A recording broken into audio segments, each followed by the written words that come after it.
What would you do if survival meant battling nature for shelter? Picture this. No phones, no shelters, just raw instinct. Could you survive? The wind howls across the barren plains, a relentless reminder of the element's power. In the distance, smoke rises, a precious signal. It's fire. It's warmth. It's life itself. But today, we don't need to fight for fire. And shelter isn't a struggle. It's an expectation. Yet 3.5 million years ago, this was reality. Early hominins, our ancient ancestors, lived through these battles for survival every day. As we dive into this ancient world, imagine yourself as one of them. Homo habilis, the first true toolmaker, crafts a rudimentary tool from stone. Its edge is jagged, but sharp enough to split the bone of a freshly hunted animal.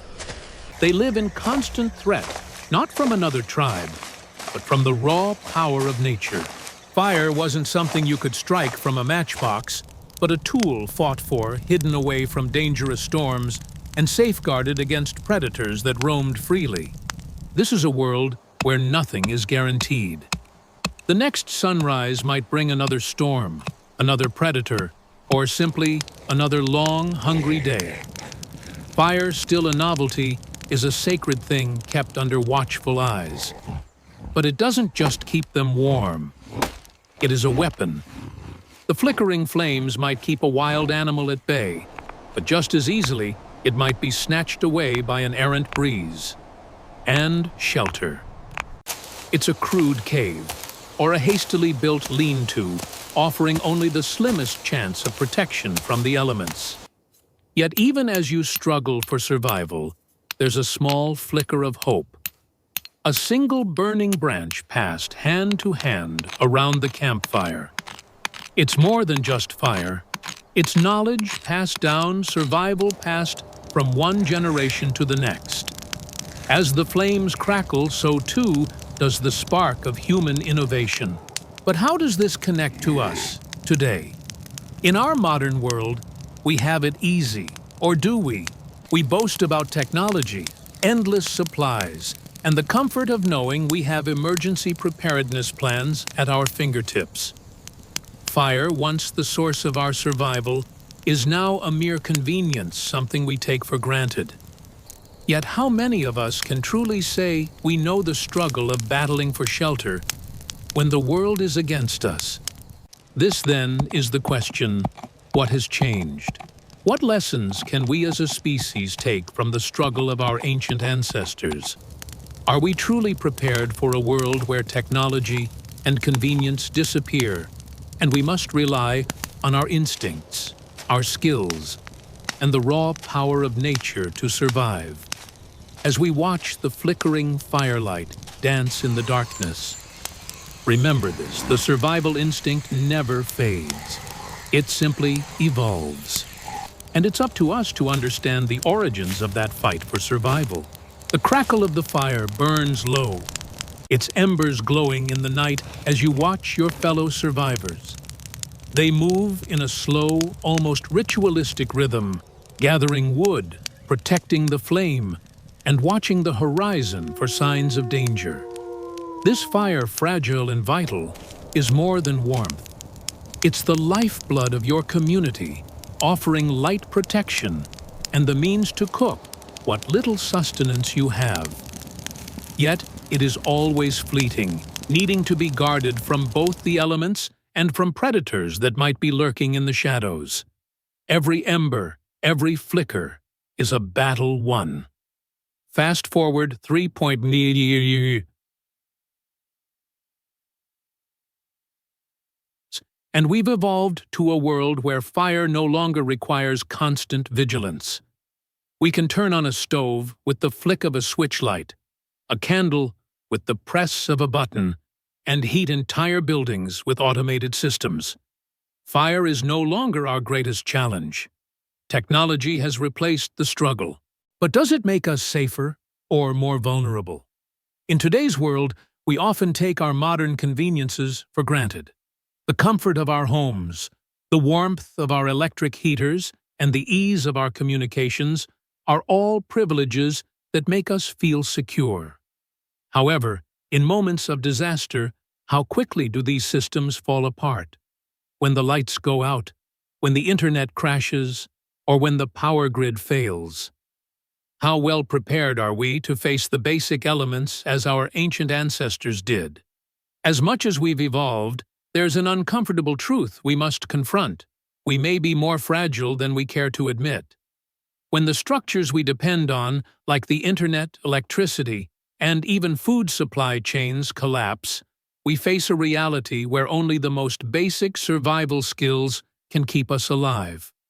Just like our ancient ancestors, we could find ourselves fighting for fire, shelter, and safety, relying on our wits and our instincts to navigate a world that suddenly feels wild and unforgiving. So when we look at the battle for fire and shelter in the prehistoric past, it raises an unsettling question for the present. Have we truly learned the lessons of our ancestors? Or have we become complacent in our comfort? What would happen if modern technology failed us, leaving us to face nature once again without the luxuries we take for granted? This question, lingering like the warmth of the embers, is one we must ask ourselves as we prepare for a future we can't fully predict. As the night deepens, you sit closer to the fire, feeling its warmth seep into your bones, a reminder of the fragile line between survival and extinction. In the wild, every action is deliberate. Every movement is calculated. One wrong decision, one misstep, could mean death. The ancient human struggle for fire was not just about warmth, but about asserting control over nature, forcing it to bend to human will. And in a world devoid of modern luxuries, shelter was more than a structure. It was the fortress that separated life from the inevitable chaos of the wilderness. Fast forward to today, and we've developed elaborate systems of emergency preparedness. We have fire drills, first aid kits, and elaborate survival guides. Shelters are built to withstand hurricanes, blizzards, and earthquakes, and technology has given us tools to predict and often prevent natural disasters. We have everything we need, at least on paper. But are we truly prepared for the unthinkable? Take, for example, natural disasters. Earthquakes, floods, and wildfires still strike with terrifying regularity. Yet despite our sophisticated warnings and preparation, the chaos that follows often catches us off guard. The systems we've built so intricate and interconnected can crumble in the face of nature's brute force. When the grid goes down and the power fails, we are suddenly thrust back into a world of uncertainty where our technology offers no safety net.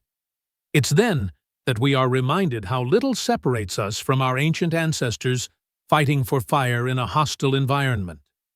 When we look at the primitive survival tactics of early hominins, we see that their battle for fire was a symbol of something deeper, the human desire to conquer, to assert dominance over the uncontrollable. Fire meant survival. It meant civilization. But more than that, it meant hope. The flickering light of the fire was the beacon of human ingenuity, a representation of our will to fight against the darkness. But what about us? In our modern world, fire is no longer just a tool for survival. It's a source of comfort, a tool of convenience. We flip a switch, and there it is. The shelter we depend on is more than just walls. It's a fortress of technology constantly maintained by engineers and technicians. But when that technology breaks, when the power goes out, when the infrastructure crumbles, we are faced with the stark reality.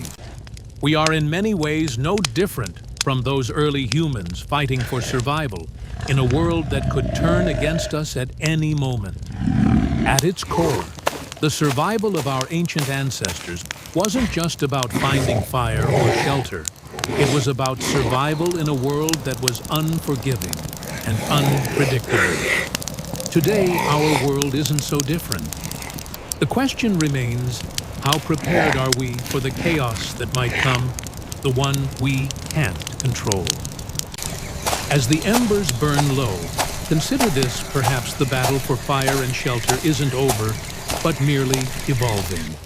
And in the end, we may find that we're not as far removed from our prehistoric ancestors as we like to think.